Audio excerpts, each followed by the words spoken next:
જય શ્રી કૃષ્ણ ફ્રેન્ડ્સ, કેમ છો? બધા મજામાં? આશા રાખું છું કે તમે બધા મજામાં હશો.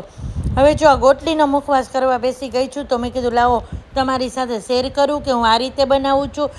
આમ તો કેરી ખાતા હોય ને ત્યારે લગભગ ગોટલી ભૂલમાં ફેંકાઈ જ જાય છે, પણ થોડા ગોટલા ભેગા કર્યા હતા સુકવવા માટે, તો એ સુકાઈ ગયા હતા ને, તો મેં કીધું ચાલો ગોટલીનો મુખવાસ કરીએ.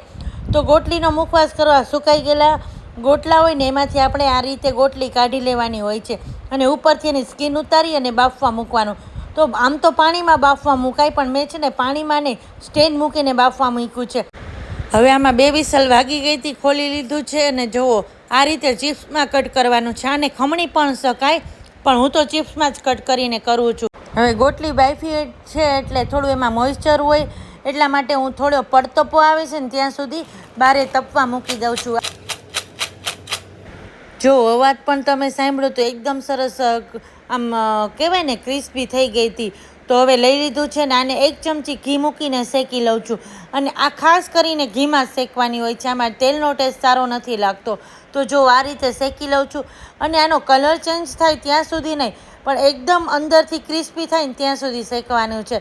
તો સરસ જો હું આ રીતે શેકું છું અને શેકતા સહેજે મને 15થી 17 મિનિટ થઈ હતી, એટલે આનો અવાજ તમે જો સાંભળો કે હવે સરસ શેકાઈ પણ ગઈ છે.